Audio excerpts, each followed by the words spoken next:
Welcome to the official YouTube channel of Eternia.com. I'm your host, AJ, and will She-Ra ever appear in the Netflix animated Masters of the Universe Revelation trilogy? When the second half of Masters of the Universe Revelation aired November 23rd, 2021, fans were treated to quite an exciting tease at the show's conclusion.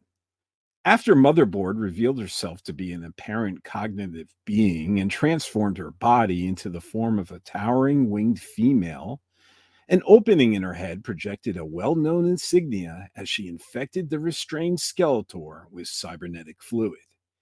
That insignia was the symbol of the Horde, a red emblem that prominently displays the face of its leader in the center of two bat wings, the head of the one and only Hordak.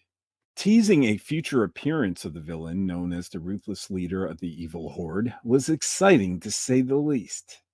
It drummed up quite an excited fever among the fan community as they relished in all the potential sequel possibilities. But a portion of fans suddenly asked, will She-Ra make an appearance too? Regardless of how one feels towards He-Man's twin sister, Hordak is often remembered as the main villain to Princess Adora in the 1985 series She-Ra, Princess of Power. Because of this correlation, Hordak's likely role in a follow-up season to Revelation caused some fans and reporters in the media to suggest the villain's inclusion will lead to She-Ra's appearance as well. But will it? The invention of Hordak was originally conceived by Mattel's director of boys toy marketing, Dave Chapper, per the Roger Sweet book titled Mastering the Universe. Fleshed out in dueling yet somewhat parallel joint concept art designs by Filmation and Mattel, the dastardly Hordak was actually never intended as a strict She-Ra villain. Outside the She-Ra Princess of Power cartoon, the ghostly white-faced villain was mostly featured as a nemesis to He-Man. Hordak went so far as to appear in 11 Masters of the Universe mini-comics as a dangerous foil to He-Man, where Hordak only appeared once in the She-Ra line of comics. Catra was She-Ra's most common enemy. Hordak also had a terrific introduction to the Motu and Filmation universe in the form of a storybook and an audio cassette combo called The Power of the Evil Horde, featuring He-Man and Skeletor.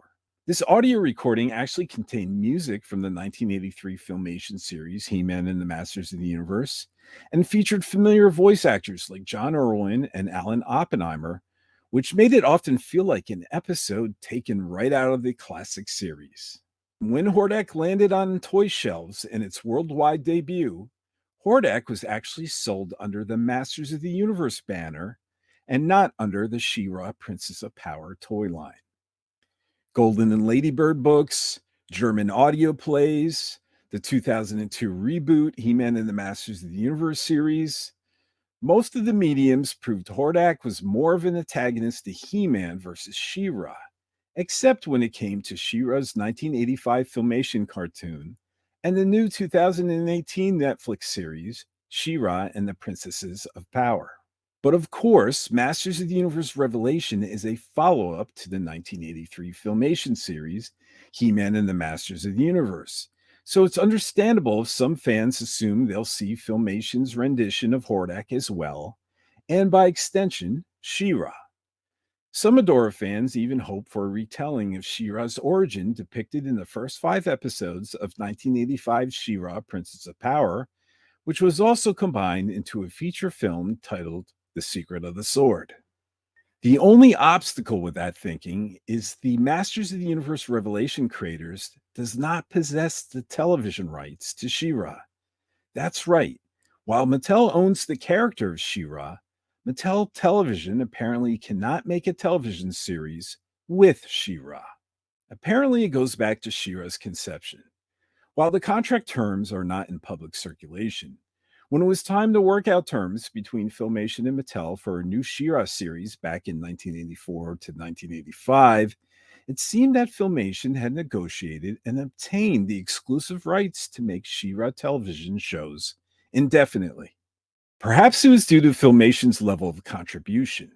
The initial She-Ra premise and characters has been reported to be creations of Filmation writers Larry DiTilio and J. Michael Straczynski. Perhaps it was due to the increased clout the animation studio had obtained thanks to the overwhelming success of He-Man and the Masters of the Universe and how it greatly impacted toy sales. Whatever the underlying reasons, much like what occurred to some properties of the Marvel Universe, the exclusive series rights to make She-Ra programming appears to have stayed with Filmation, which was subsequently bought out by DreamWorks, which is now owned by NBC Universal. So basically, even though Mattel owns the rights to the She-Ra character toys, DreamWorks Animation, not Mattel Television, has the rights to make She-Ra television shows. Kevin Smith confirmed this in November 2021 while speaking to Den of Geek. While Kevin indicated the people at Mattel and Netflix would love to have a She-Ra crossover happen, it's not something that can easily be worked out. Per Kevin Smith, quote, "The only thing I've been told over and over again is the properties are owned by two different companies," Smith says. Masters of the Universe is owned by Mattel. The She-Ra figures are owned by Mattel, but animated She-Ra is owned by DreamWorks, end quote. So will He-Man and She-Ra ever appear in a television series together again? Anything is possible. But getting the twins back together would seemingly require legal contracts and profit sharing between the two companies, something that could have occurred already between NBC Universal and Mattel Television, but didn't.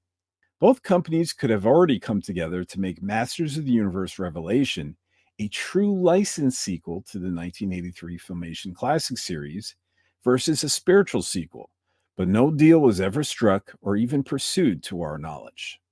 Part of the difficulty also with She-Ra is that in her own right, She-Ra is a title character worthy of headlining her own series. For NBC Universal to loan her off as a co-star not only would likely cost Netflix and Mattel Television a hefty portion of the viewer revenue, but the question would have to be sold to DreamWorks as to why do it? Why hand She-Ra over to Netflix when they could do their own cartoon again with her as the star or in a live action series and not risk diluting the character? Perhaps for He-Man and She-Ra to finally reunite, it would require a Sony and Disney Spider-Man situation where there was clearly mutual benefit. Back in 2014, Amazing Spider-Man 2 was poorly received by audiences and the box office, and Sony, Spider-Man's current rights holder, was hurting as a studio. Now, Disney's Marvel Cinematic Universe was the strongest franchise in history at the time. This provided the right climate for a deal to be struck between Disney and Sony with mutual benefits. The mutual benefit came from Sony giving the most popular Marvel comic character, Spider-Man, to Disney to use in their movies, and Disney in turn would give Sony characters from the MCU like Nick Fury, Doctor Strange, and the biggest being Robert Downey Jr. as Iron Man to use in Sony's Spider-Man films. Plus, MCU head Kevin Feige would produce the films. So perhaps if the conditions were right, a similar deal could be struck between Mattel Television giving DreamWorks the use of He-Man and DreamWorks giving Mattel Television the use of She-Ra, if conditions were right.